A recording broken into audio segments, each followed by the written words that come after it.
Baik, bismillah, assalamualaikum warahmatullahi wabarakatuh. Kembali lagi dengan channel saya Harits Fauzi, channel YouTube yang membahas tentang dunia pendidikan dan pekerjaan operator sekolah. Baik teman-teman, sebelumnya jangan lupa subscribe channel ini Harits Fauzi, nyalakan loncengnya, dan jangan lupa juga like and share video ini agar teman-teman yang lain juga bisa merasakan manfaat dari video ini. Baik teman-teman, melanjutkan tentang pembahasan sebelumnya saya bahas tentang batas cut off BOSP teman-teman, tentang Dapodik, tentang agar kita mendapatkan dana BOS atau BOSP teman-teman di tahun 2025. Kalau cut off BOSP itu yang harus diperhatikan itu ada beberapa poin. Yang terpenting itu siswanya itu sudah memiliki NISN. Kalau siswa sudah memiliki NISN akan mendapatkan BOS atau BOSP teman-teman. Nah, untuk video kali ini saya akan menjelaskan tentang batas cut off PIP teman-teman. Bagaimana si siswa itu agar bisa mendapatkan PIP di tahun 2025. Nah, cut off-nya juga sama, 31 Agustus. Pengambilan datanya itu sama sampai 31 Agustus. Tapi ada beberapa yang harus diperhatikan untuk yang PIP teman-teman, agar si siswa itu mendapatkan PIP. Sebelumnya saya mendapatkan surat edaran yang ini ya teman-teman. Maaf yang ini. Nah ini Nah ini pemberitahuan batas waktu pemutakhiran data peserta didik calon penerima PIP. Ini 7 Agustus ya teman-teman.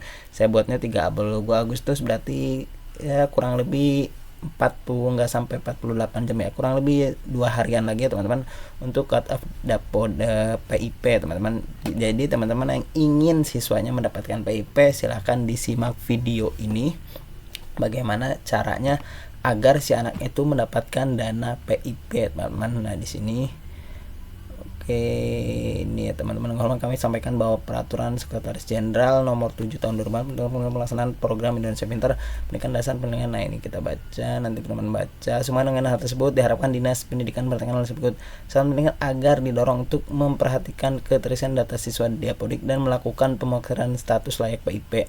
Kemudian nanti di Dapodiknya itu kalau memang siswa itu layak PIP, silahkan nanti tombol layak PIP-nya dipilih ya. Nanti saya bahas di video ini. Terdidik berikut variabel mandatory NIS. Nah ini ya teman-teman yang harus diperhatikan nih. NIK, NISN, tanggal lahir, nama ibu kandung, jenis pekerjaan, dan penghasilan orang tua di Dapodik terhadap calon penerima PIP yang akan diusulkan sesuai prioritas sasaran. Pemenadan data peserta didik pada Dapodik dengan DTKS dan atau data P3KE menggunakan Dapodik cut off 31 Agustus 2004. Data sumber pengusulan PTK tahun anggaran 2004 untuk fase 2 oleh Dinas Pendidikan Provinsi dan Dinas Pendidikan Kabupaten menggunakan Dapodik cut off 31 Agustus. Oke.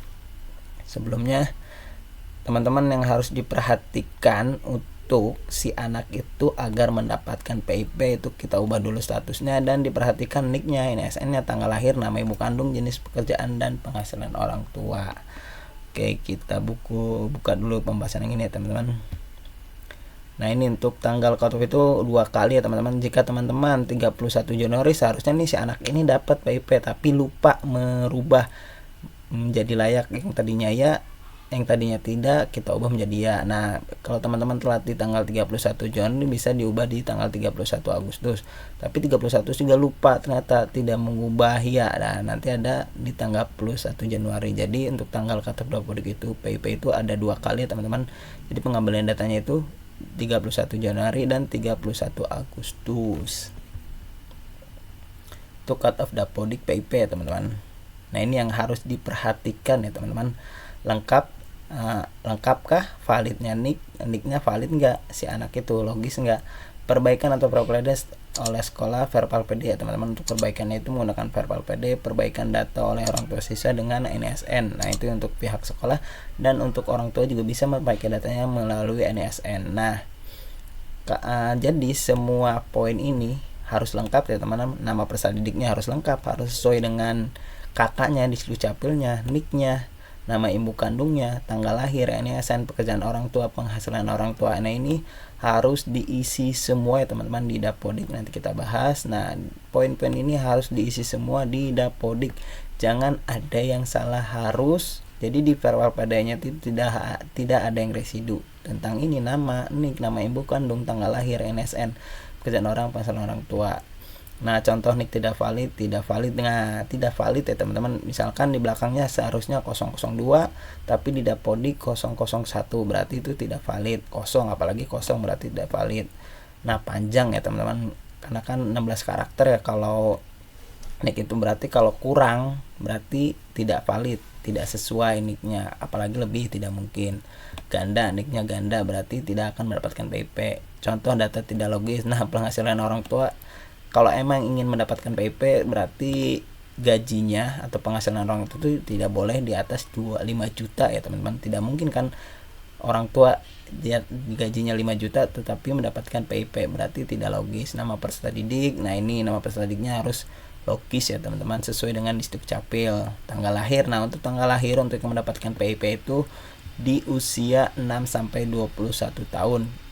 Nah, untuk hanya jenjang SD sampai SMA ya teman-teman. Untuk TK PAUD itu belum mendapatkan PIP. Jadi hanya jenjang SD sampai SMA saja. Nah, INS jelas ya teman-teman, harus ya teman-teman, karena kan INS ini juga berpengaruh dengan dana PUS ya teman-teman.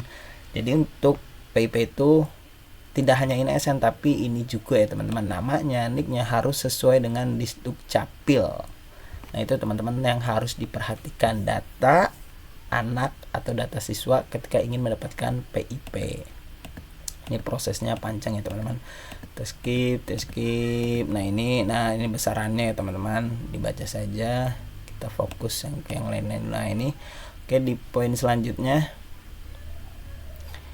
Nah ini ya teman-teman, konfigurasi aliran data PIP. Jadi ini Dapodik, ini untuk yang kuliah, ini Dapodik kan untuk kita Dapodik, ini untuk kuliah, ini emis untuk yang dari MI, MTS dan MA. Nah ini divalidasi datanya sesuai enggak dengan aplikasi Dukcapil dan DTKS. Kalau sudah sesuai baru masuk ke Puslamdik ya teman-teman. Kita bahas lagi. Nah ini ya teman-teman, PIP bertujuan untuk membantu biaya personal pendidikan peserta didik yang berasal dari keluarga miskin, rentan miskin. Maka untuk memastikan PIP tepat sasaran diperlukan verpal berdasarkan ketersediaan nik valid dalam sistem pendataan sebagai kunci. Nah ini ya teman-teman, terdata sebagai peserta didik satuan pendidikan, ini Dapodik, di MS atau PDDtik. Nah ini dicek di niknya valid nggak di Dukcapil, di pengisian di Dapodiknya. Terus DTKS nya dia termasuk apa sih, keluarga tidak mampu, Mbak. Kalau valid silahkan diajukan. Nah baru kita bisa mengusulkan sebagai penerima PIP. Nah ya teman-teman, nah di verbal PD, mohon maaf saya tidak bisa mencontohkan membuka langsung verbal PD-nya itu karena verbal PD saya itu lagi bermasalah. Nah ini teman-teman, nah tidak ada yang silang merah seperti ini ya teman-teman. Kalau ingin siswanya mendapatkan PIP, kalau yang masih merah ini segera diperbaiki ya teman-teman. Nah ini ya teman-teman, tidak boleh ada yang merah di verbal PD-nya. Ya teman-teman, ini cara pengerjaannya. Nah ini ya teman-teman, buletannya ini diusahakan tidak ada yang merah ya teman-teman, diusahakan hijau semua. Berarti kalau ada yang merah ada yang residu, entah itu nicknya, nama ibu kandungnya, tanggal lahirnya, atau yang lainnya teman-teman.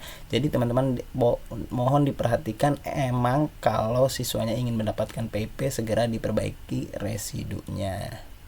Oke teman-teman, nah ini lanjut ke yang ini ya teman-teman. Nah ini apa saja yang perlu disesuaikan pada aplikasi Dapodik, yaitu vlogging layak PIP, identitas peserta didik, data orang tua atau wali. Nah nanti kita buka juga Dapodiknya teman-teman. Nah ini nanti teman-teman ke peserta didik, nanti pilih satu siswa. Nah nanti ada apa ya, ada pertanyaan seperti ini: penerima KPS atau PKH apakah punya KIP? Kalau punya KIP dia. Nah ini ya teman-teman, poin penting yang ini, apakah peserta didik tersebut mendapatkan layak PIP. Nah ini ya teman-teman, kalau emang layak diklik ya, kalau emang tidak ya pilih tidak. Nah kalau dipilih ya teman-teman, di apa ya, alasannya apa, siswa masakan miskin atau yatim piatu. Nanti saya contohkan ada beberapa ada beberapa pilihan.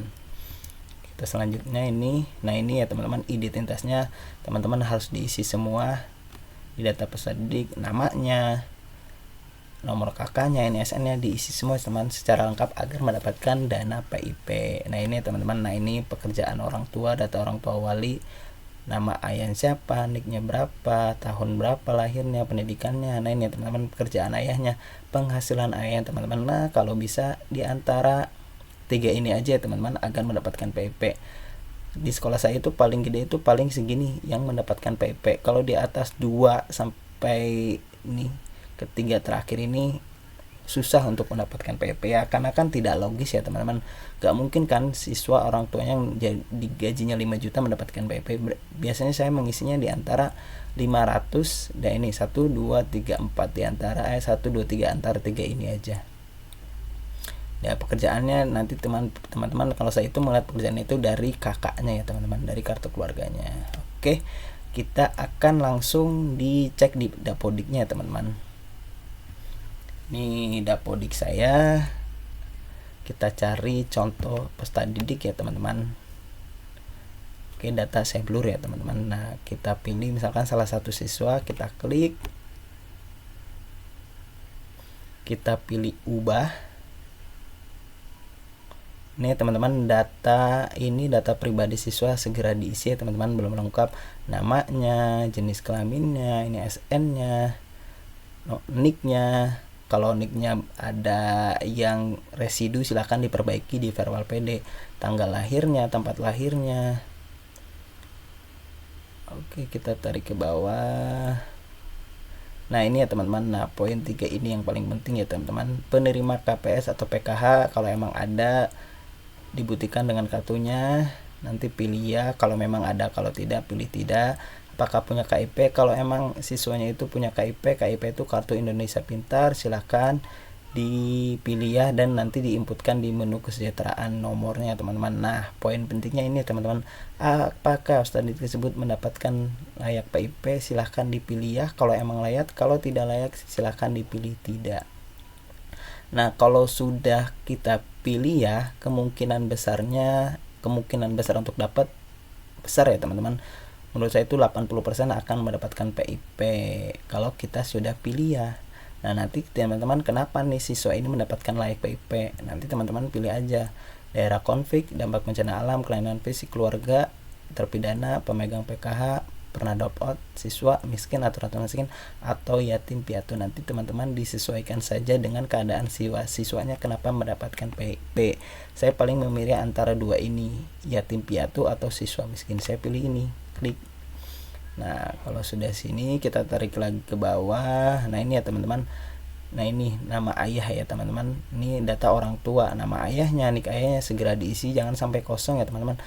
Alhamdulillah kalau saya sendiri dilengkapi ya teman-teman, dan hampir seluruh siswa saya, hampir ya teman-teman, enggak paling, dan misalkan dari 60 siswa yang mendapatkan PIP yang sudah saya usulkan itu hampir 55, dari 60 siswa itu 55 sampai 58, paling 5 siswa itu tidak mendapatkan PIP karena emang gaji orang tuanya tinggi ya teman-teman. Nah itu ya teman-teman. Nah ini kan pekerjaan ayahnya, kalau memang kegedean, kalau di sini kan 2 juta, kita ubah ya teman-teman, misalkan di antara rentang segini, klik. Nah kalau sudah semua datanya sudah sesuai, kalau yang mau dikecilin lagi, kita akan kecilkan lagi, kita klik simpan ya teman-teman. Nah setelah disimpan ya teman-teman, misalkan teman-teman sudah memilih yang layak pay itu berapa orang, pilih ya teman-teman, lakukan cara tadi. Nah kalau sudah semua silahkan teman-teman sinkronisasi ya teman-teman sebelum tanggal 31 Agustus. Kalau teman-teman sinkronisasi setelah tanggal 31 Agustus, nanti takutnya yang sudah kita kerjakan, yang sudah seharusnya mendapatkan like WP, datanya itu tidak masuk ya teman-teman. Jadi silahkan teman-teman lakukan sinkronisasi.